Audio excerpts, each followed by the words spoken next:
आज मु आपण मानक सहित शेयर करी टेस्टी हेल्दी कम समय बनी पारुथिबा ब्रेकफास्ट रेसिपी। मांडिया देहपाई केते उपकार एटा समस्त को जना। यहाँ गोटे हेल्दी ब्रेकफास्ट मांडिया चकुली आउ जो मैंने वेट लॉस करने चाहते यहाँ गोटे ब्रेकफास्ट लंच डिनर भी खाई पारे। तो चलते स्टार्ट करवा आज रेसिपी।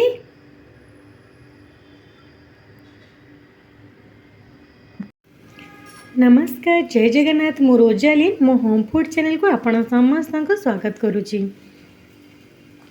मांडियार चकुली बनवाई ये 2 कप मो मांडिया पानी मिसेक गोले देची। मांडियार पाउडर बा चूना आपण घरे करें ना एबे सुपर मार्केट ग्रोसरी शॉप रे मिल जाए आपण को। एबे एथिरे मु दही ऐड करी। मु लुण आगु पकई देइथिली।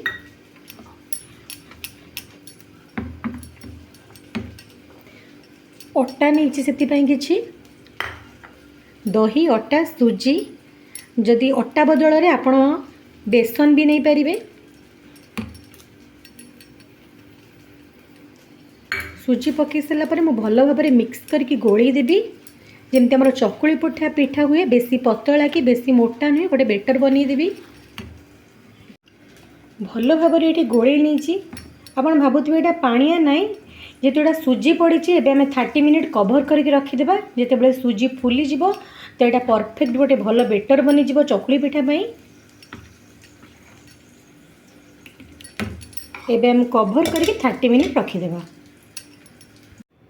30 मिनिट हो गला। सुजी एवं फुली जाइए। चकुली पिठा करने बेटर एवं पूरा परफेक्ट। ता सहित ये मुझे किसी पियाज काटिकी नहीं, गाजर नहीं, धनिया पत्र नहीं। चकुली पिठार टेस्टा को 2 गुण कर आप खाली भी करेंगे। एबे चलते आम चकुली पिठा बनवा। चकुली पिठा बनवाई मुझे गोटे पैन नहीं। पैन ने टिके तेल लगे देती। तेल ए गरम हो गला।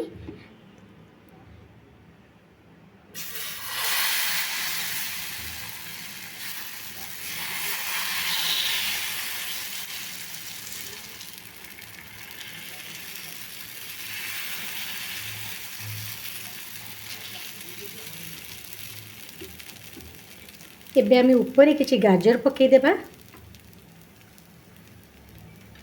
कटा पियाज,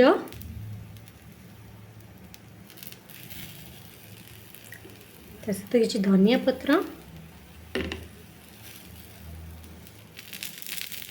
लुण तो बेटर पड़ी। जेहेतु ऊपर आम गाजर धनिया पत्र पियाज पकेले ऊपर आम टिके लुण छिंचीदेवा। ये चकुली पिठाटा को लो फ्लेम रे करेंगे। एबे मु लो फ्लेम रे रखी। गोटे साइड हो गला पर मु अपोजिट साइड उल्टी देवी। ये गोटे साइड हो गला। मुझे अपोजिट साइड उल्टी देवी।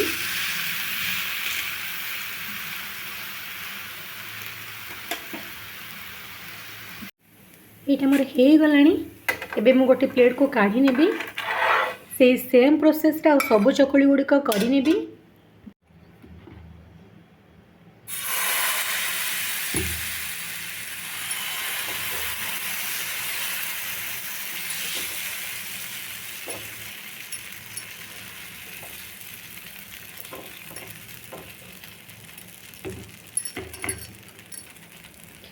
से सेम प्रोसेस रे मु सब चकुली पिठा गुड़िक बनईदेवी।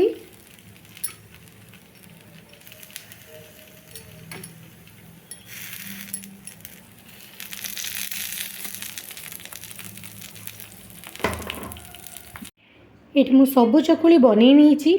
मुझे लंका पकईनी। आपड़ जदि राग खाऊे तो ऊपर लंका पकेबे आउ टिके तेल देबे। टेस्ट भी बहुत बढ़िया लगे। आशा करुँची आज रेसिपी आपण मानक भल लगे। भल लगे मो वीडियो को लाइक शेयर करेंगे, चैनल को सब्सक्राइब करेंगे। Thank you.